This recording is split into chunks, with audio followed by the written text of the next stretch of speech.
తెల్లదామర పువ్వు తెల్ల వస్త్రము మల్లెల చిరునవ్వు వెల్లహంస. తెల్లదామర పువ్వు తెల్ల వస్త్రము మల్లెల చిరునవ్వు వెల్లహంస.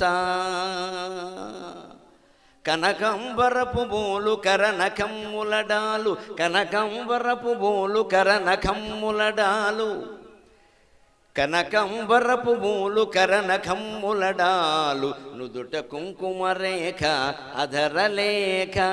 కనకంబరపు బోలు కరనకమ్ములడాలు, నుదుట కుంకుమరేఖ అధరలేఖ.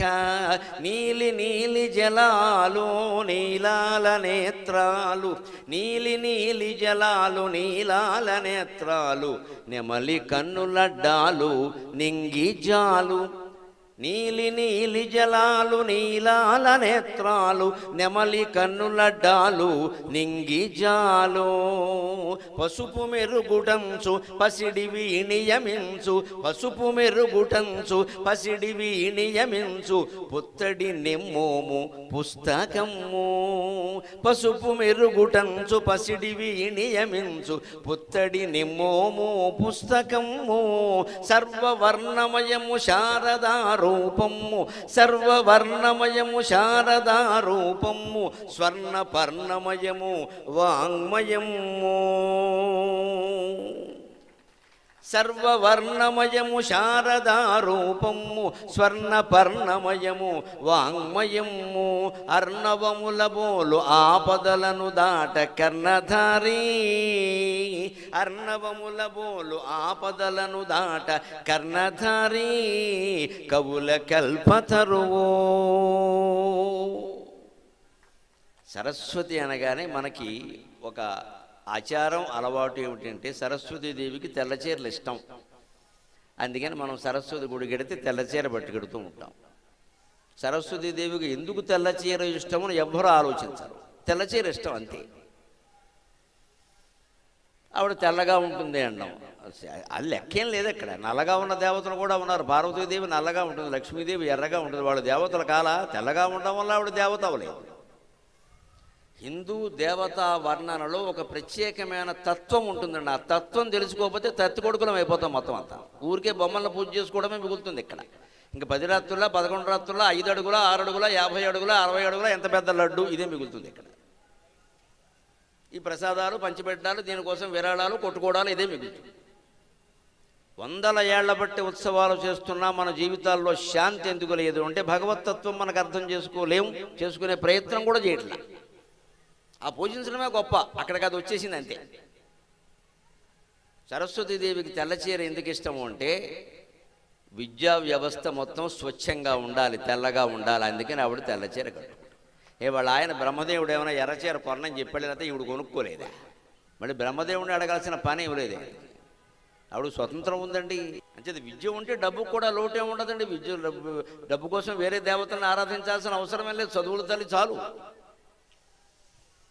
ఇది మనం గమనించాలి. సరస్వతి కేవలం తెల్లచీర మాత్రమే కట్టదు, ఏ చీరైనా కట్టుకుంటూ, దాని సమస్య కాదు ఇక్కడ. నాకు ఎక్కడో పాపం సరస్వతి ఆలయంలో పూజారి గారు ఒకసారి చెప్పాడు, అమ్మవారు ఎర్రచీరలు కూడా కట్టుకుంటుంది చెప్పండి, రంగు చీరలు కట్టుకుంటూ మీరు చెప్తే అందరూ వింటారని. ఏమయ్యా నీ బాధ ఏమిటన్నా? మా ఆవిడ ఎప్పుడు ఈ తెల్లచీరలతోనే కాలక్షేపం చేస్తుందని. ఏం చేస్తారు మరి? గుళ్ళో చీరలు అమ్మవారికి ఇస్తారు.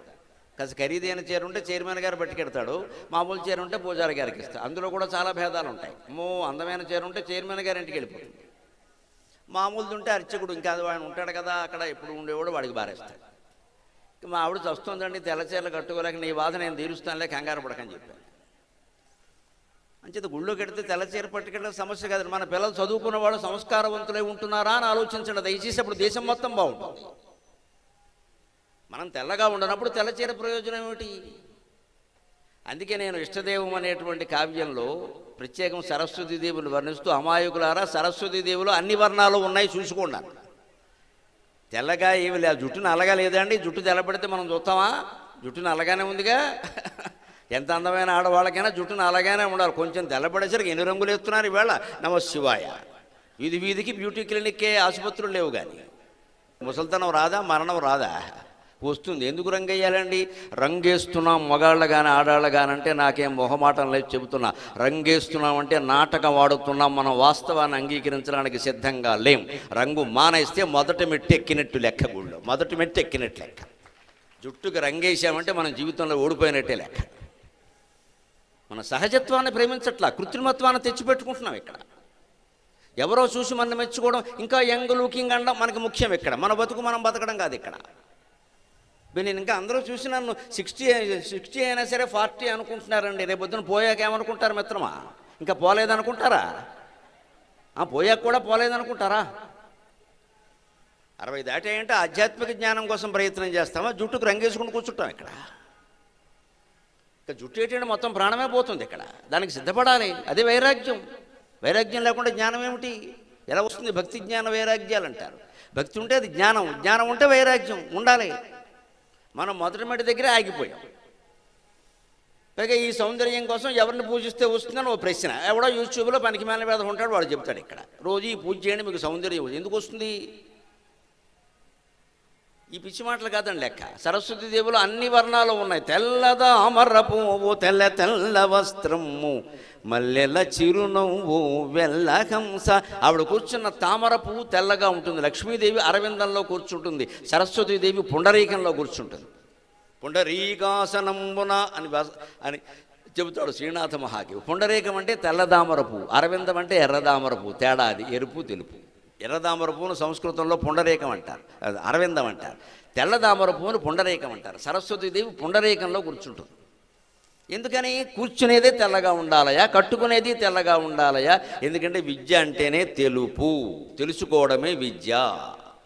తెలుపు అంటేనే తెలపమనే అర్థం. తెలుపు కేవలం రంగు కాదు, క్రియాపదం కూడా. తెలుపు, మేక్ హిమ్ నో, అతను తెలుసుకునేలా చేయి. తెలుపు అంటే అర్థం తెలపవయ్యా, తెలపవయ్యా అంటే అది నలుపు, నలుపు అంటే నలపమని. అందుకే తమోగుణం నలుపండి, తమోగుణం నలిపేయాలి. రజోగుణం ఎరుపు, అది ప్రకాశించేలా కాస్త చూసుకో. రజోగుణం అంటే చురుకుదనం ఉండాలి. మరి అది మళ్ళీ కక్షలకి కార్పణ్యాలకి దారి తీయకూడదు, చురుకుదనం ఉండాలి. ఆ రజోగుణాన్ని తెలుపు, తెలుసుకోవడం కోసం ఉపయోగించాలి. ఇదే సత్వరజస్తమో గుణాలు. తమో గుణం నలిపేయాలి, అందుకే అది నల్లగా ఉంటుంది. తెలుగు భాషలో గొప్పతనం ఇది. నలుపు అంటే నలుపు రంగని ఒక అర్థం, నలిపేమని ఇంకో అర్థం. అది నల్లగా ఉంటుంది తమో గుణం, దాన్ని నలిపేయి. తమో గుణం అంటే బద్ధకం, హింస, ఉన్మాదం, క్రూరత్వం, అన్నీ, నిద్ర, అతి నిద్ర, ఇవన్నీ తమో గుణాలు. తీవ్రవాదాలు, ఇవన్నీ తమో గుణాలు. ఈ తమో గుణాలను నలిపేయాలి. దాన్ని మనం కాకాపట్టకూడదు, దాంతో చర్చలు పనికిరావు. గోమ్మె కొట్టి తమో గుణాన్ని బద్దలు కొట్టవలసింది. అప్పుడే తమో గుణం నుంచి బయటపడతామని నలుపు అన్నారు తెలుగులో. ఎంత చక్కని నలిపేయి, తీసేయి. ఇంకో దాన్ని ఎరుపు అన్నారు. ఎరుపు అని రాసేటప్పుడు బండిరా ఉంటుందండి, అదొకటి గుర్తుపెట్టుకోవాలి. మామూలు రాకి బండి రాకి తేడా ఉంది. ఎరుపు అంటారు. పూర్వం దాన్ని ఎజుపు అని పలికేవారు, ఎజుపు అని పలికేవారు. అంటే అది కొంచెం మనిషిని ఉత్తేజింప చేస్తుంది, అంతవరకే. దాన్ని పెరగిన ఒక రజోగుణం ఉండాలి, చురుకుదనం, రజోగుణం ఉండాలి. అది ఎక్కువైంది అనుకోండి, విపరీతంగా స్మార్ట్ ఫోన్ వాడతారు, దెబ్బతింటారు ఖచ్చితంగా. సైబర్ నేరాలకి లోనవుతారు, సంసారాలు కూడా పాడైపోతాయి. పనున్నా లేకపోయినా సరే ఆడాళ్ళు మొగాళ్ళతో మాట్లాడడం, మొగాళ్ళు ఆడాళ్ళతో మాట్లాడడం ఇదో ఫ్యాషన్ అయింది ఇప్పుడు. పైగా భర్త అడగడానికి వెళ్ళేది, భార్య అడగడానికి వెళ్ళేది. భార్య సెల్ ఫోన్ భర్త చూడనప్పుడు, భర్త ఫోన్ భార్య చూడనప్పుడు దొంగనాటకం అంటారు దాన్ని, సంసారం అనరు, ప్రైవసీ అనరమ్మా. చాలా తప్పది. మన జీవితం పారదర్శకంగా ఉండాలి, ట్రాన్స్పరెన్సీ. ఏంటి ప్రైవసీ? ఎవరికి ప్రైవసీ? ఏం చేస్తున్నారో తెలియకుండా ప్రైవసీ. రేపు పొద్దున సంసారం బద్దలైపోతే పిల్లలు నాశనం అయిపోతారు ఇక్కడ. వీటి వల్ల అవుతున్నాయి. ఎవడో పనికి మన కూడా తగులుతాడు, నైజీరియా వాడు. ఇక్కడ వాడు ఎక్కువైపోతాడు మొగుడు కంటే. మొగుడు ఫోన్ చూడకూడదు, అక్కడ లాక్కు. మళ్ళీ ఇక్కడ వీడు తక్కువ కూడా ఏం కాదు. ఇక్కడ వీడు వ్యవహారాలను నడిపిస్తాడు. భార్య దగ్గర మాత్రం శ్రీరామచంద్రమూర్తి, శ్రీరామనవమికి వీడే ఉంటుంటాడు పానకం దాగి. సాయంత్రం వేరే తాగుతాడు, అది వేరే విషయం. పాపం భార్య అమాయకంగా నమ్మేస్తూ, మా ఆయన శ్రీరామనవమి అంటే అని చూసుకో అమ్మా ఒకసారి వెళ్ళి, కృష్ణాష్టమి కూడా ఉంటున్నాడు ఆయన. ఊరికే నమ్మేయిక, నమ్మినట్టే ఉండాలి జీవితంలో ఎప్పుడు. జీవితం అంటేనా నాటకం అండి. తత్వవేత్తలు అందరూ చెప్పారు, life is it self A drama. ఎవరి పాత్ర వారు ధరిస్తున్నాం, అంతే లెక్క. అన్నీ నాటకమే, ఏది నమ్మడానికి వెళ్ళేది ఇక్కడ. మనం సరిగ్గా చూసుకుంటేనే ఉంటాయి, లేదా పడిపోతాయి. నమ్మినట్టే ఉండాలి, ఒక కన్నేసే ఉంచాలి. అదేం తప్పు కాదండి. జీవితం గడవాలంటే అంతే, సంసారం ముఖ్యంగా. మనమే సన్యాసులం కాదు ఇక్కడ. సన్యాసులకే ఉన్నాయి బోళ్ళు ఇబ్బందులు. సరిగ్గా చూసుకోకపోతే వాళ్ళ ఆశ్రమంలోనే జరుగుతాయి బోళ్ళు గొడవలు. చూసుకోవలసిందే, పెట్టుకున్నాక పీఠం అంటూ పెట్టాక చూడాల్సిందే, లేకపోతే అప్రతిష్ట ఆయనకే వస్తుంది. మరి సన్యాసాశ్రమానికి అంత ఉంటే సంసారానికి ఎన్ని ఉంటాయి? అందుకని ఈ తెలుపు దానం అంతా ఎందుకంటే తెలుపు, చివరికి ఎందుకయ్యా నలుపు, తమో గుణాన్ని నలుపు, ఎరువు గుణాన్ని ఎరుపుని కాస్త ప్రకాశింపజేయి, అది సద్వినియోగం చేసుకో. చివరికి తెలుపు, ఏది తెలపాలో అది తెలుపు, ఏది తెలుసుకోవాలో అది తెలుసుకో, అది సరస్వతి. అందుకని ఆవిడ తెల్లదామర పువ్వులో ఉంటుంది, అలాగే తెల్లటి వస్త్రాన్ని ధరిస్తుంది. మల్లెల చిరు నవ్వు వెల్లహంస, ఆవిడ వాహనం హంస, అది తెల్లగా ఉంటుంది. ఆవిడ నవ్విందంటే తెల్లగానే ఉంటుంది. సరస్వతీదేవి నవ్వు కంటే తెల్లగా ఉండేది ఏదైనా ఉందా ప్రపంచంలో? పైగా మూలా నక్షత్రంలో ఒక విశేషం ఉందండి. చాలామంది తెలియక అజ్ఞానంతో మూలా నక్షత్రంలో ఉంటే పెళ్ళి అవ్వదని, మూలా నక్షత్రం ఉంటే పెళ్లి కూతురు పనికిరాదని వెరి వ్యాఖ్యానాలన్నీ చేస్తున్నారు. చాలామంది ఇబ్బంది పడుతున్నారు. అందుకని తెలిసిన మనిషిగా మొహమాటం లేకుండా ఒక్క మాట చెబుతా. మీ అమ్మాయిలు మీ అబ్బాయిలు సరస్వతీదేవంత విద్యావంతులు కావాలంటే మూలా నక్షత్రంలో పుట్టడం వాళ్ళ అదృష్టం అండి. నిజంగా సరస్వతీదేవి పుట్టిన నక్షత్రం అది. దాన్ని పట్టుకుని తేడా అంటారు ఏమిటండి? అర్థం లేకుండా. దోషాలు ఉన్నాయంటారా? 27 నక్షత్రాల్లో దోషం లేని నక్షత్రం చెప్పమనండి ఎవడైనా సరే. దోషం లేని నక్షత్రం చెప్పను, దోషం ఒకటి నేను చెబుతా. దోషం లేని నక్షత్రం లేదండి అసలు. ప్రతి నక్షత్రానికి దోషాలు ఉంటాయి, ప్రతి మనిషికి దోషాలు ఉన్నట్టే. ప్రతి మనిషికి కొన్ని బలహీనతలు ఉన్నట్టే ప్రతి నక్షత్రానికి దోషాలు ఉంటాయండి. దానికేవో చేయవలసినవి భగవంతుడికి నమస్కారం చేసుకుని చిన్నపాటి శాంతులు చేసుకుంటే అవి పోతాయి. అంతేగాని దానికి మూలా నక్షత్రం మాకు పనికిరాదండి అని పెళ్లి చూపులకు వెళ్ళడం కూడా మానేస్తున్నారు. మూలా నక్షత్రానికి పనికి రాకపోవడానికి సంబంధం లేదు. మూలా నక్షత్రం గురించి చాలామంది తెలియక మాట్లాడతారు. విజ్ఞాన శాస్త్ర అభ్యాసం మన దగ్గర తగ్గిపోయిందండి. పిచ్చి మాటలే పెరిగేయండి బాగా. సైన్స్ పెరగడం లేదండి అసలు అక్కడ. నేను ఒక పురాణవేత్తగా సైన్స్ని బాగా సమర్థిస్తాను. సైన్స్ లేని ప్రపంచం అజ్ఞానంలో పడిపోతుంది, అంధకారంలో పడిపోతుంది. వైద్యం చేయించుకుంటున్నామంటే డాక్టర్ నమ్మాలండి. వారు చదివారు, దాన్ని వైద్యశాస్త్రం చదివారు. నువ్వేదో ఇంట్లో వైద్యం చేస్తానంటే అలాగే ఇక్కడ అది వాళ్ళు చేయదలుచుకుంటే ఆయనకి చెప్పి చేయి, ఆయన కూడా చెప్తే చేసుకో. అంటే శాస్త్రం చాలా గొప్పది. ఆ శాస్త్రం ప్రకారం మూలా నక్షత్రం ఆకాశంలో వీణ ఆకారంలో ఉంటుంది. అది భారతీయ శాస్త్రీయత. అందుకని సరస్వతీదేవి చేతుల్లో వీణ పెట్టారు. ఔరా హిందూ తత్వం, ఔరా హిందూ ఋషుల పౌరాణిక విజ్ఞానం. మూలా నక్షత్రం వీణ ఆకారంలో ఉంటుంది. అంటే మూలంటే ఒక నక్షత్రం కాదు. అశ్విని, భరణి, కృత్తిక, రోహిణి, మృగశిర 27 నక్షత్రాలు ఉన్నాయి. ఏ నక్షత్రం కూడా ఒక నక్షత్రం కాదు, కొన్ని లక్షల నక్షత్రాల సముదాయం. దాన్ని నక్షత్రం అంటారు. మృగశిర అంటే ఒక మృగం, లేడీ యొక్క శిరస్సు ఏ ఆకారంలో ఉంటుందో ఆ ఆకారంలో ఉంటుంది. ఆ నక్షత్రాల చుక్కలన్నీ కలిపితే ఆ ఆకారం వస్తుంది. పత్రికల్లో చూడండి, చుక్కలన్నీ కలపండి అంటారు. కలిపితే లేడో కూడా వస్తుంది కదా. అలాగే పిల్లలకి బొమ్మలు నేర్పడానికి ఏం చేస్తారు? చుక్కలు వేసి అవన్నీ కలపండి అంటే చుక్కల ముగ్గు మన దగ్గర ఉంది కదా. చుక్కల ముగ్గు వేస్తారు సంక్రాంతికి. చుక్కలు ఇలా చుక్కలు పెడతారు. అలా వాటిని కలిపితే రథం అయిపోతుంది, లేకపోతే దేవుడు అయిపోతుంది. అలాగా ఈ మూలా నక్షత్రపులో ఉన్న లక్షల నక్షత్రాలని ఆ చివరి నుంచి ఎలా కలుపుకుంటూ వస్తే చక్కగా 2 తంబూరకాయలతో శుభ్రంగా వీణ బొమ్మ వస్తుంది. అందుకని సరస్వతీదేవి చేతుల్లో వీణ పెట్టిన భారతీయ ఋషులకి నమస్కారం. ఖగోళ శాస్త్ర విజ్ఞానం ఇది. పైగా సృష్టి ఎలా ఏర్పడిందయ్యా? ఓంకారం నుంచి ఏర్పడింది. వేదం చదివినవాడు ఎవడైనా చెబుతాడు ఆ మాట. వేదం కూడా పక్కన పెట్టండి, విజ్ఞాన శాస్త్రం కూడా, భౌతిక శాస్త్రం అంగీకరించిన విషయం ఏమిటంటే సృష్టి శబ్దం నుంచి ఏర్పడిందని చెప్పారు. శబ్దం ఎలా ఏర్పడింది అంటే ధ్వని నుంచి ఏర్పడింది. ధ్వని ఓంకారమే కదండి. మీరు ధ్వని అంటే అది సైన్స్ అయిందా? వేద ఋషులు ఓంకారం అంటే అది మతం అయిందా? ఏం మాట్లాడతారండి? ఇంగ్లీషులో చెబితే సైన్సు, సంస్కృతంలో చెబితే మతమా? సృష్టి మొత్తం శబ్దం నుంచి ఏర్పడింది. శబ్దానికి మూలం ఏమిటి? నాదం. సర్వశబ్దాత్మకే, సర్వనాదాత్మకే, సర్వ విశ్వాత్మకే, సర్వ దీక్షాత్మకే, సర్వ పీఠాత్మకే, సర్వ తత్రాత్మకే, తత్వాత్మకే, సర్వ ముద్రాత్మకే, సర్వ శక్త్యాత్మకే, సర్వ వర్ణాత్మకే, సర్వరూపే జగన్మాతృకే. హే జగన్మాతృకే పాహి మాం దేవి, తుభ్యం నమో దేవి, తుభ్యం నమో దేవి, తుభ్యం నమః. శ్యామలాదండకంలో చివరిలో ఉంటాయి. సర్వశబ్దాత్మికే అన్నాక సర్వనాదాత్మికే అంటాడు కాళిదాసు. ఎందుకని? ఈ శబ్దానికి మూలం నాదం. మనం ఇంట్లో కూర్చొని మంత్రజపం చేస్తూ ఉంటే నమః శివాయ, నమః శివాయ, నమః శివాయ, నమః శివాయ అని మీరు శబ్దాన్ని ఉచ్చరిస్తూ ఉంటే కొంతకాలం పోయాక బాగా అలవాటయ్యాక ఉచ్చరించడం మానేయాలి, మనస్సులో చేయాలి. మనస్సులోంచే వస్తూ ఉంటుంది నమః శివాయ అనేది. అది బాగా చివరి స్థాయికి, శిఖరాగ్ర స్థాయికి వెళ్ళాక ఆ నమః శివాయ అయిన 5 అక్షరాలు కూడా ఒకే ఒక అని ఒక నాదంలో కలిసిపోతాయి. అది ఖచ్చితంగా ఓం అనే నాదం అవుతుంది. ఆ నాదం సృష్టికి మూలం. అందుకని మూలా నక్షత్రం సరస్వతి. దయచేసి ఆలోచించండి. మూలమైన నక్షత్రం, దాన్ని దోషం అని ఎలా అంటారండి?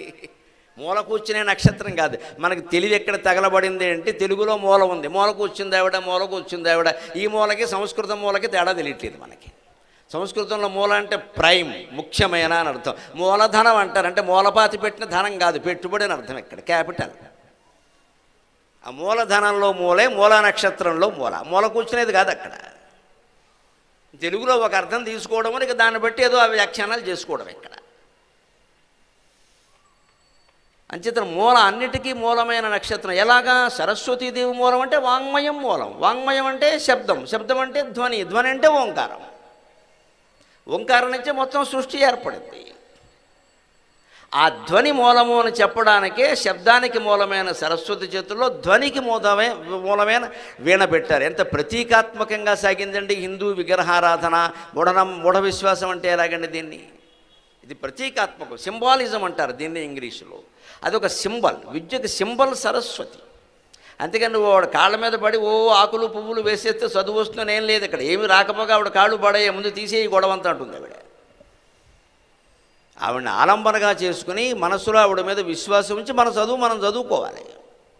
ముఖ్యంగా తెల్లదామర పువ్వులాగా, తెల్ల వస్త్రంలాగా, తెల్లని హంసలాగా, ఆవిడ చిరునవ్వులాగా మనం తెల్లగా ఉండాలి. అందుకే ఎరుపు రంగు కూడా ఉందండి సరస్వతీదేవిలో.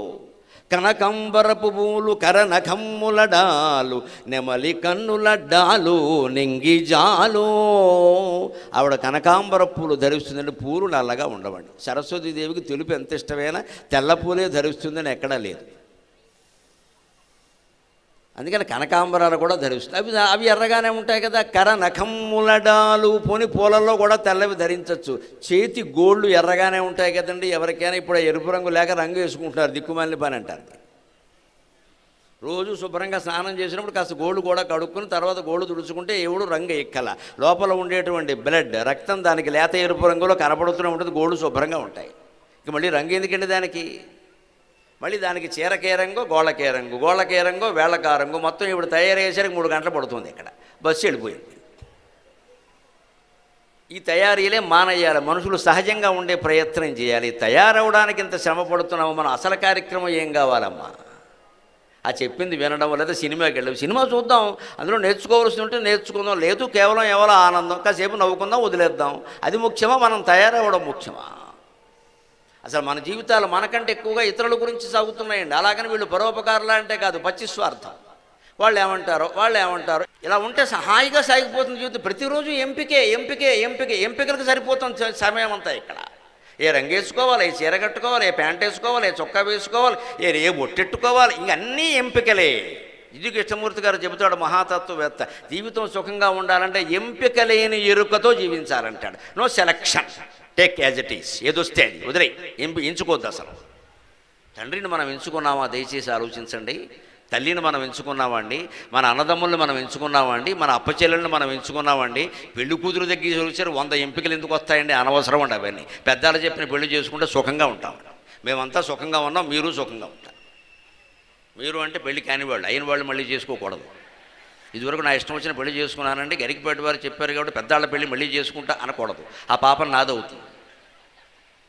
పెళ్లి కూతురు పెళ్లి కొడుకు అందం చూడొచ్చు, ఆకారం చూడొచ్చు. ఎందుకంటే వాళ్ళు కాపురం చేయాలి కదా. వాళ్ళకి నచ్చకపోతే కాపురం ఎలా చేస్తారు?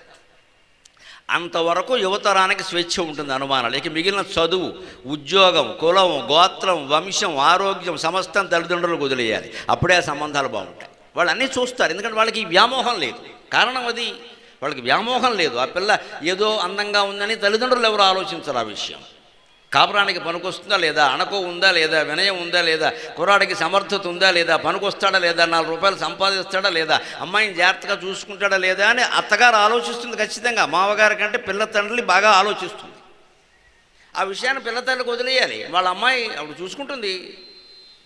అందుకని అమ్మాయిని ఎంచుకోమంటే ఏం చేస్తున్నా? సినిమా హీరోలా ఉన్నాడు. సినిమా హీరోలు అందరూ పెళ్ళిళ్ళు ఏమన్నా చూసుకోండి. తర్వాత సగం మందికి బాగాలేవు. ఎందుకోకూడవా? సినిమా హీరోలా మనిషి ఉంటే సరిపోయిందా? జీవితం శ్రీరామ హీరోలా ఉంటే శ్రీరామచంద్రుల్లా ఉండాలి, కానీ సినిమా హీరోలా ఉండడం ఏంటి? యవ్వనంలో ఉన్నవాళ్ళు జీవిత భాగస్వామి గురించి నిర్ణయం తీసుకుంటే ఈ వ్యామోహానికి ప్రాధాన్యం ఇస్తారు, ఆకర్షణకి ప్రాధాన్యం ఇస్తారు. అదే పెద్దలైతే అనేక విషయాలు చూస్తారు. వాటి వల్ల సంబంధం నిలబడుతుంది, ఆకర్షణ వల్ల ఎప్పుడూ నిలబడదు. ఆకర్షణ 6 నెలల్లో దిగిపోతుంది. ఆకర్షణ ఎంతసేపు ఉంటుంది? 6 నెలలు.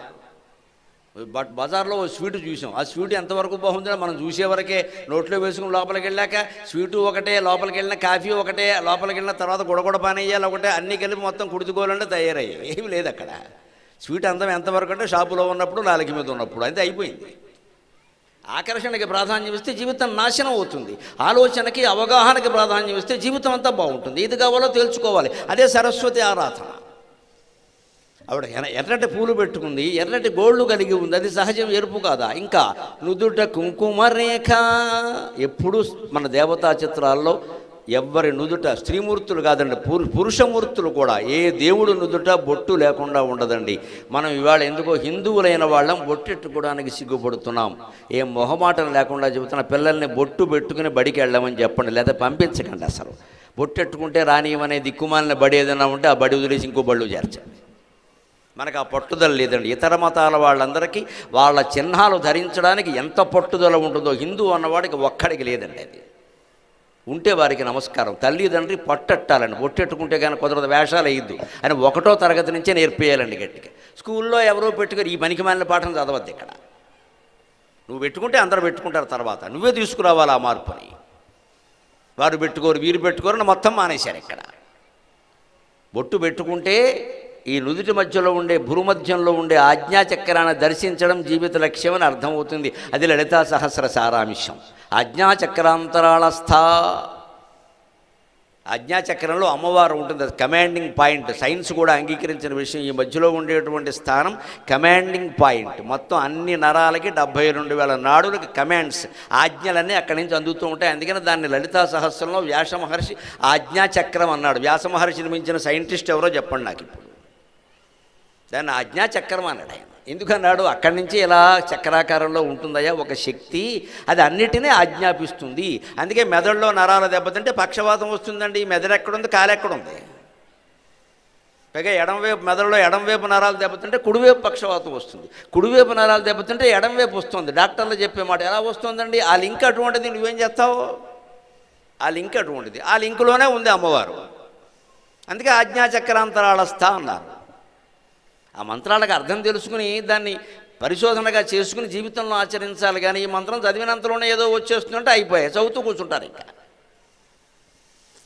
అది ఎరుపు రంగు. ఆజ్ఞాచక్రం కూడా ఎర్రని రంగులో ఉంటుంది. కరణ కమ్ములడాలు నుదుటి కుంకుమ రేఖ. మన దేవతలందరూ, పురుషులు కూడా, రాముడు, కృష్ణుడు, మీరు ఏ ఆంజనేయ స్వామి, ఏ దేవుణ్ణి మీరు చూడండి, బొట్టు లేకుండా దేవుడు ఉంటాడా? మొగాళ్ళు ఎలా ఉంటారండి బొట్టు లేకుండా? బోసి మొహాలు వేసుకుని బొట్టెట్టుకోండి శుభ్రంగా. ఏదో ఒక బొట్టు, అడ్డబొట్ట, నిలువు బొట్ట, కుంకమ, విభూత, మీ ఇష్టం. హిందువు అంటే బొట్టు ఉండి తీరాలి, అంతే లెక్క. ఈ మధ్య చాలా మార్పు వచ్చింది, నేను చూస్తున్నా. ఏ ఆఫీసుకి వెళ్ళినా సగం మంది బొట్టెట్టుకుని కనపడుతున్నారు, నిర్భయంగా హాయిగా తిరుగుతున్నారు. మనం పాటించాలి దాన్ని ఖచ్చితంగా. ఒక చిన్న ఉండాలండి. ఉంటే ఏమిటి? రోజు అద్దంలో బొట్టెట్టుకున్నప్పుడు వెంటనే గుర్తొస్తుంది, చూస్తాం మనం. ఓ ఇది బొట్టు ఎందుకు పెట్టుకున్నా? అందం కోసం కాదు, హిందువు అని చెప్పుకోవడం కూడా ఒక్కోసారి కాదు. సాధించాలి కదా. ఆజ్ఞాచక్రాన్ని చేరుకున్నామా? నిన్న స్నానం చేసాం, బొట్టెట్టుకున్నాం. ఇవాళ స్నానం చేసాం, బొట్టెడు. ఎన్నాళ్ళు పెట్టుకుంటాం? ఎలాగా? దానికోసం యోగ సాధన ఏం చేశాం, ఏమి చేయని దానికి దేనికిది అనే ఆలోచన మనిషికి రావాలి. అందుకోసం బొట్టు పెట్టుకోవాలి. బొట్టులో ఉండే పరమార్థం అది. అమ్మవారు బొట్టు పెట్టుకున్న ఆ బొట్టు ఎర్రగానే ఉందిగా అంటున్నాడు కవి. అధరలేఖ. ఆవిడ పెదవులు ఎర్రగా ఉంటాయండి. సరస్వతీదేవి తెల్లగా ఉంటుంది, పెదవులు కూడా తెల్లగా ఉంటాయి. తెల్లగా ఉంటే అందంగా ఉండవు. పండిన దొండపండులో ఉండాలి పెదవులు, అందుకే బింబాధర అంటారు. అలాగా నుదుట కుంకుమ రేఖ అధరలేఖ. అలాగే నలుపు అంటాం. నలుపు కూడా ఉందండి ఆవిడలో. నీలి నీలి జలాలు, నీలాల నేత్రాలు, నెమలి కన్నులడ్డాలు, నింగి జాలు.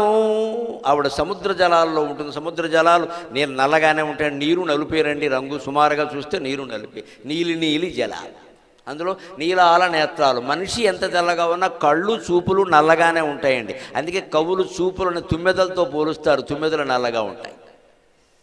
అంచేత ఆవిడ కళ్ళు నల్లగా ఉన్నాయి, చూపులు నల్లగా ఉన్నాయి. ఆవిడ ప్రవహించేటువంటి జలంలో ఉంటుంది. ఆవిడ విద్య అంటే ప్రవాహం. సరస్వతి అంటే ప్రవహించేది అని అర్థం. సరస్వతి అని ఒక నదికి పేరుంది. సరస్వతి అంటే ప్రవహించేది. ప్రవహించేది అంటే అర్థం ఏమిటి? విద్యకి బిఏ, ఎంఏ, బీటెక్, ఎంటెక్ లాంటివి ఏవో ఉంటాయి కానీ దానికి అంతు లేదండి. తెలుగులో ఒక సామెత, వచ్చే వరకు వల్లె వెయ్యాలి, చచ్చే వరకు చదవాలంట. వల్లె వేయడం అంటే కంఠస్థం చేయడం. ఒక శ్లోకాన్నో పద్యాన్నో, ఇంగ్లీష్లో ఒక సూత్రాన్నో, లెక్కల్లో ఒక సూత్రాన్నో ఎంతవరకు చదవాలని విద్యార్థి అడిగితే ఏం చెప్తాడు ఉపాధ్యాయుడు? వచ్చే వరకు చదవయ్యా అంటాడు. దానికి లెక్క ఏమిటండి?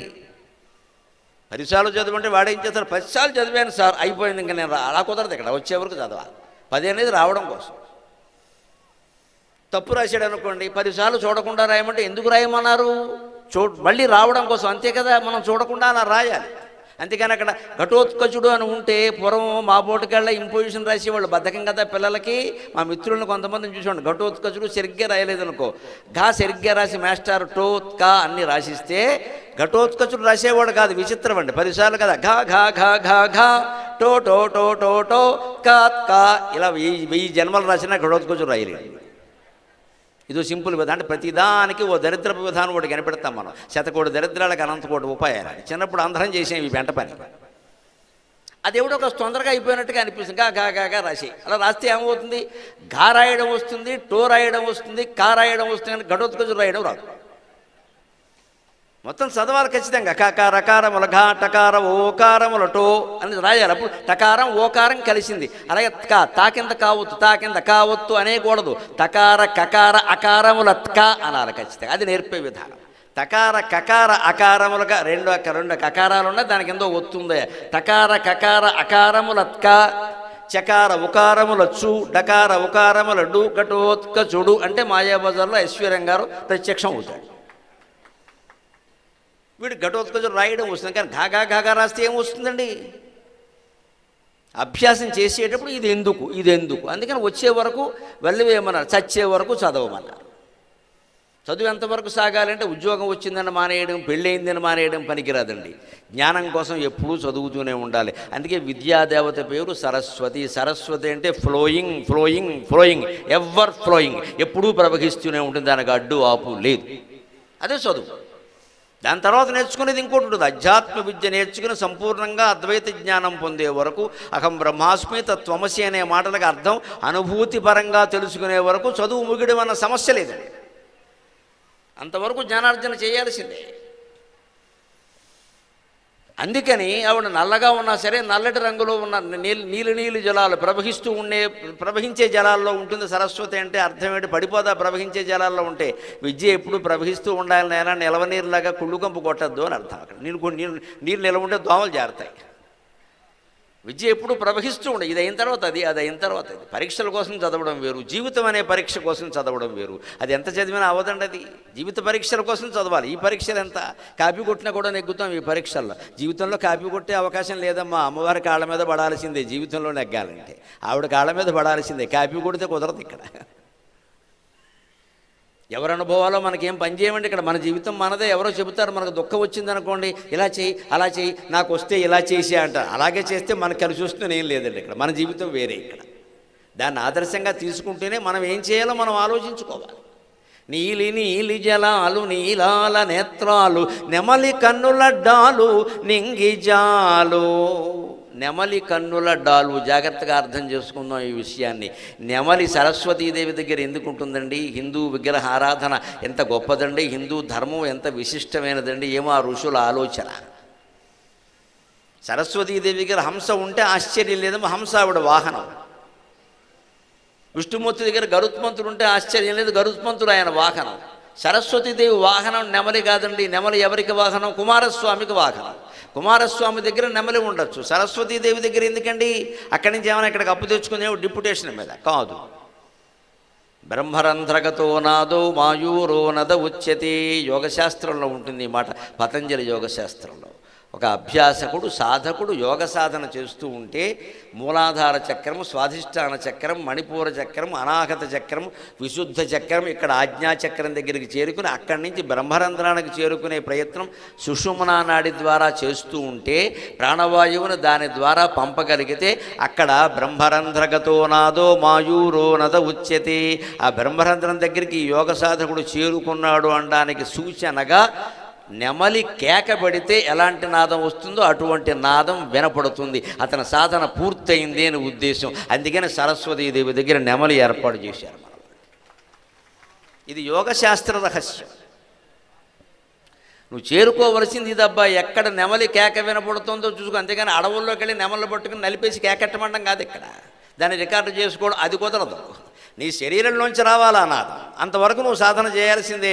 అప్పుడే నీకు సరస్వతి వశమైనట్టు లెక్క. అందుకనే నెమలి ఎక్కడ.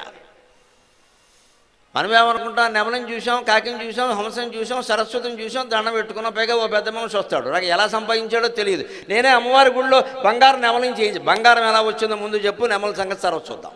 బంగారానికి లెక్క ఉందా, ట్యాక్సీ కట్టావా, కట్టడు, నెమలు చేయిస్తాడు ఇక్కడ.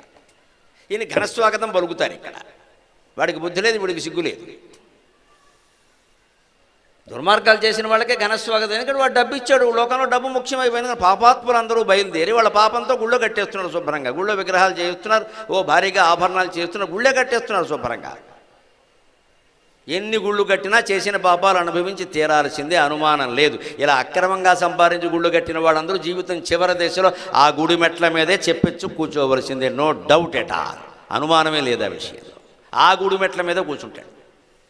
వీడి జీవితాన్ని అలా చేసేయడం దేవుడికి బాగా తెలుసు. జీవుడికి ఎన్ని వెధవ తెలివితేటలుంటే దేవుడికి ఎన్ని ఉంటాయండి. దైవభక్తి పాపభీతి లేక చేస్తున్న పనులు. మనం ఏదో గుళ్ళల్లో ఏదో చేసినంత మాత్రాన పాపాలు పోతాయనుకోవడం పొరపాటు. ఆ లెక్కే, ఈ లెక్కే, దేనికి దానికి అనుభవించాల్సిందే. నువ్వు గుళ్ళల్లో ఏమైనా చేస్తుంటే, తీర్థాలు ప్రసాదాలు సేకరించి ఉంటే వచ్చే జన్మ మంచిది వస్తుంది. కాస్త ప్రయత్నం చేసుకుందుకు ఈ జన్మ చేసి నువ్వు పోవెక్కడ. ఏ అకౌంట్ ఆ అకౌంటే.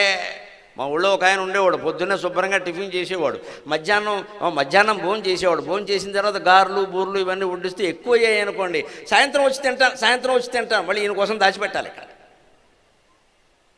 వచ్చి మధ్యాహ్నం 3ంటికే వచ్చేవాడు, వచ్చి కూర్చుని తినేవాడు. నేను అడిగాను ఒకసారి, మావయ్య గారు మధ్యాహ్నం తిన్నారు, ఊరికి కుర్రాండి కదా అడుగుతున్నా, మళ్ళీ ఇప్పుడు ఎలా తింటున్నారంటే ఏ సంచికి ఆ సంచి అన్నాడు. నమశివాయ అనుకున్నాడు. టిఫిన్ సంచి వేరే, భోజనం సంచి వేరే. అలాగే దేవుడి దగ్గర కూడా పాపం సంచి వేరే, పుణ్యం సంచి వేరే. పుణ్యాల్లోంచి పాపాలు తీసేయడం అనేది ఏ పురాణంలో ఎక్కడా లేదండి, కుదరదండి. అలాగే పుణ్యం లెక్కే, పాపం లెక్క. నువ్వు ఎన్ని క్షేత్రాలు తిరుగు, ఎన్ని తీర్థాలు తిరుగు, ఏం చేయి, చేసిన మోసానికి పాపం అనుభవించి తీరాల్సిందే. నా భుక్తం క్షయతే కర్మ కల్ప కోటి శతైరపి. వాల్మీకి మహర్షి రామాయణంలో చెప్పిన మాట. 1,000,000 కల్పాలు గడిచినా సరే చేసిన పుణ్యమైనా పాపమైనా అనుభవించకుండా పోదు. కానీ పుణ్యపాపాలకు ఒక లెక్క ఉంది, ట్రాన్స్ఫర్ చేయొచ్చు. ఎవరికైనా మంత్రపూర్వకంగా దానం ఇచ్చి ఇవ్వచ్చు. పుణ్యం పుచ్చుకుంటారండి, పాపం ఎవరు పుచ్చుకుంటారండి. అంచేది మన పాపాలు మనమే అనుభవించాలి. నేను చేసిన పుణ్యాలన్నీ నా పిల్లలకి ధారపోస్తున్నాను, నా పిల్లలు తరతరాలు సుఖంగా ఉండాలంటే పర్వాలేదండి, మన పిల్లలు బాగుంటారు. కానీ చేసిన పాపాలు ఎక్కడ పోతే పిల్లలు మాత్రం ఒప్పుకుంటారా, మాకేం పని అంటారు. ధారపోయించండి, ఇవ్వచ్చండి. పాపం తీసుకునేవాడు ఎవడు, పుణ్యం తీసుకుంటారు అందరూ కూడా. అందుకని ధారపోయడం అనే మాటే అనవసరం. మనం అనుభవించి తీరాల్సిందే. అంటే చేసేటప్పుడే ఆలోచించుకోవాలి. అడ్డగోలుగా పనులన్నీ చేసేసి తర్వాత పాపం అంటే ముందెందుకు లేదు ఈ ఆలోచన. ఆ ముందే జాగ్రత్త పడాలి. అందుకోసమే పురాణాలు ప్రవచనాలు అన్నీ. అందుకని ఇక్కడ నెమలి కన్నుల డాలు యోగ సాధన చేసి మయూరనాదం వినపడే వరకు సాధన చెయ్యి అని చెప్పడానికే నెమలి కన్నుల డాలు. నింగి జాలు, ఆకాశం చూడండి నల్లగా ఉంటుంది, లేత నీలపు రంగులో. అది కూడా ఉంది కదా, నలుపు కూడా ఉంది. అంతేకాదు పసుపు కూడా ఉంది. అమ్మవారిని పరిశీలిస్తే తెలుస్తుంది. పసుపు మెరుగుటంచు పసిడి వీణియమించు పుత్తడి నెమ్మోము పుస్తకము. పసుపు మెరుగు ఆవిడ తెల్లటి చీరకి పసుపు పచ్చటి అంచు ఉంటుందండి. సరస్వతీదేవి అంచు లేని చీర కట్టదు. సాధారణంగా ఏ ఆడవాళ్ళు అంచు లేని చీర కట్టరు. అది ఆ మంచిది కూడా కాదని చెప్తారు. ఏదో ఒక రకమైన రంగు అంచు ఉండాలి. ఎంత తెల్ల చీర అయినా ఏదో ఒక రంగు అంచు ఉండాలి. అది శుభప్రదంగా చెబుతారు. చూడ్డానికి కూడా అందంగా ఉంటుంది. అందుకని పసుపు అంచు చీర కట్టుకుంటుంది ఆవిడ. పసిడివి నియమించు వీణ పచ్చగానే ఉంటుంది, లేదా బంగారపు రంగులో మెరిసిపోతూ ఉంటుంది అక్కడ ఆవిడ. బంగారపు రంగులో పుత్తడి నెమ్మోము, పసుపు రాసిన ముఖం అండి. విజయవాడ కనకదుర్గాదేవిలాగా ఎప్పుడు సరస్వతీదేవి ముఖం పచ్చగా పసుపు రంగులో మెరిసిపోతూ ఉంటుంది. పుస్తకము, ఆవిడ చేతిలో పుస్తకం ఉంటుంది, తాటాక పుస్తకం, లేత పసుపు రంగులో ఉంటుంది. అది ఇవన్నీ పసుపుగా ఉన్నాయి కదా. అందుకని సర్వవర్ణమయము శారదారూపము స్వర్ణపర్ణమయము వాంగ్మయము. మన జీవితంలో ఎన్ని రంగులు ఉంటాయో అన్ని రంగుల్లో అమ్మవారిలో ఉన్నాయి. అన్ని రంగులు. జీవితం ఎప్పుడూ రంగులమయం. ఏ రంగునైనా మనం అందంగా ఆనందంగా ధరించగలగాలి. అప్పుడు అర్ణవముల బోలు ఆపదలను దాట కర్ణధారి. ఈ ఆపద వచ్చినా సరే చదువుకున్నవాడు ఆ ఆపదని గమనించగలగాలి. ఆశ్చర్యకరమైన పరిణామం ఏమిటంటే, ఈవేళ ఏమీ చదువుకోని పాతకాల మనుషులు 100 కష్టాలు వచ్చినా ఆత్మహత్యలు చేసుకోలేదండి ఎవ్వరూ కూడా. 90 ఏళ్ళు బతికారు. 9 మందిని కన్నారు. బోల్డ్ కష్టాలు చూశారు. వాళ్ళు అప్పుల పాలు అయ్యారు, అనేక రకాల ఇబ్బందులు పడ్డారు. ఏ స్త్రీ ఏ పురుషుడు నా దేశంలో ఆత్మహత్య చేసుకోలేదండి ఇంతవరకు పెద్దవాళ్ళు ఎవరు కూడా. అది భారతదేశ ఆత్మవిశ్వాసం. ఇవాళ ఇంగ్లీష్ మీడియం వచ్చిన తర్వాత 37-40 ఏళ్ల పాటు జరుగుతున్న భాగవతాలు చూడండి అమ్మా. ఎంసెట్ పేరు మీద కొందరు, ఇంటర్మీడియట్ పేరు మీద కొందరు, బీటెక్లో సీటు రాలేదని కొందరు, వచ్చినా కానీ నాకు కావలసిన బ్రాంచ్ రాలేదని కొందరు, ఇంత చేసి కాలేజీలో చేర్పించాక అమ్మాయి వీడికి గ్రీన్ సిగ్నల్ ఇవ్వలేదని ఒకడు. మొత్తం ఆత్మహత్యలే. ఎక్కడ ఎవరితో వీడికి లవ్ చెప్పకపోతే వీడు ఆత్మహత్య చేసుకుంటాడా? వీడి మనిషా పశువా? అంత బలహీనుడా? అంత బలహీనుడా అండి? ఇంత బలహీనత ఎందుకు ఆవహించింది? విద్యలో ఎక్కడ ఆత్మవిశ్వాసం మాట లేదమ్మా. మార్కులే ఎంతసేపు కంఠస్థం చేసే బట్టే రాసే ర్యాంక్ వచ్చిన తర్వాత వాటర్ ట్యాంక్ మించి దూకేశాడు. ర్యాంక్ అయిపోయింది, ట్యాంక్ అయింది. జీవితంలో చిన్న కష్టం వస్తే తట్టుకోలేని వాడు ఎంటెక్ చదివితే మనకే, పిహెచ్డీ చేస్తే మనకేమండి?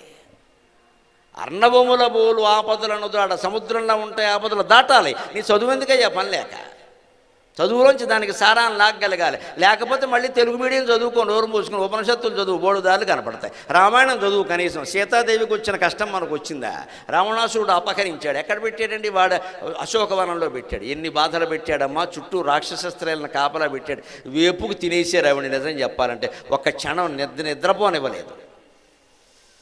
రాముడు కాదు కదా, ఎవ్వరూ లేరు అక్కడ. హనుమంతుడు వచ్చి చూసే వరకు ఎవ్వరూ లేదు. 6 నెలలు గడిపిందమ్మా. అలాగా 6 నెలలు. జైలు జీవితం అనడానికి వీల్లేదు. రాక్షసుల మధ్యలో జీవితం అది. జైలు జీవితం కంటే ఘోరం. అంతటి రాక్షసుల మధ్యలో ఉన్న ఆవిడ ఉరేసుకోలేదే. రాముడు వస్తాడు, రక్షించి తీరతాడు. క్షత్రియ ధర్మం, భర్తృధర్మం ఆయనకు బాగా తెలుసు. నేను ఓపిక పట్టాలి అని జనక మహారాజు మహాయోగి కుమార్తె అలా 6 నెలలు గడిపింది కానీ ఆత్మహత్య చేసుకోలేదండి. సీత నాయకురాలంటే సీత. దుశ్శాసనుడు జుట్టెట్టుకుని లాగినా, దుర్యోధనుడు తొడ మీద కూర్చోమని సముజ్జి చేసినా వాళ్ళు అంతు చూసింది కానీ ద్రౌపది ఆత్మహత్య చేసుకోలేదండి. నా దేశ స్త్రీలకి, యువతులకి ద్రౌపదీదేవి ఆదర్శం, సీతాదేవి ఆదర్శం అండి. ఎంత బాధపడతారండి అటువంటి పరిస్థితుల్లో? వాడు జుట్టెట్టుకు లాగుతాడు. వెంటనే రాత్రి వెళ్ళిపోయి ఆత్మహత్య చేసుకోలేదండి. అంతు చూసింది. భీముడిని, అర్జునుడిని అందరినీ రెచ్చగొట్టింది. మీ బతుకులు ఎందుకని చెప్పింది. మొగుడిని ప్రశ్నించింది ఆవిడ. ఎందుకు బతుకున్నావా ఇంకా? భీముడు అంత పని చేసి వాడు గుండెలు చీల్చి నెత్తురు పట్టుకొచ్చి ఆవిడ జడకి రాశాడు. దాన్నే భట్టనారాయణుడు వేణీ సంహారం అనే అద్భుతమైన నాటకం రూపంలో రాశాడు. వేణీ సంహారం అంటే జడ ముడి వేయడం. ఇది మన దేశ చరిత్ర. ఈ చరిత్ర నుంచి నేర్చుకోవాలి. ఇవాళ సినిమా హీరోయిన్లను, పనికిమాలిన నవలల్లో హీరోయిన్లు కాదండి మనకు ఆదర్శం. ఇక్కడ ఏదొచ్చినా సరే కుంగిపోయేవాళ్ళు, పొంగిపోయేవాళ్ళు, దగ్గరున్న సామాన్లు బదలు కొట్టేసేవాళ్ళు. ఆ రూమ్లో ఏముంటే అది బదలు కొట్టేస్తారు. కోపం వచ్చిందిట. కోపానికి తట్టుకోలేదని నీ బీటెక్ ఎందుకు ఇక్కడ పని లేక? కోపానికి తట్టుకోవాలి, ఉద్వేగానికి తట్టుకోవాలి, అనారోగ్యానికి తట్టుకోవాలి, కష్టానికి తట్టుకోవాలి. అదే చదువు అంటే. అంచేత కర్ణధారి. కర్ణధారి అంటే చుక్కాని పట్టుకుని పడవ నడిపేవాడు. మన జీవితం అనే పడవని మనం చుక్కాని పట్టుకుని జాగ్రత్తగా నడుపుకోవాలి. చుక్కాని పట్టుకుని నడిపేవాడు ఏం చేస్తాడు? పడవ వెడుతూ ఉంటే ఏదైనా ఓ జంతువు కొంచెం పెద్ద చేప లాంటిది అడ్డం వచ్చింది పొగడకంటే ఇలా తిప్పేస్తాడు. వెంటనే డ్రైవింగ్ పక్కకి కడతాడు, వెళ్ళిపోతాడు. కానీ చేప వచ్చిందని పడవ నడపడం మానేస్తాడా? నీటిలో చేపలు ఉండకపోతే ఏముంటాయి? జీవితాన్ని ఒక కాలవలాగా, ఓ సముద్రంలాగా భావించడం. పడవ ఎలా నడపాలో తెలుసుకోవాలయ్యా. మానేస్తే అలాగా కవుల కల్పతరువు. అటువంటి సరస్వతి దేవికి మనం నమస్కారం చేద్దాం.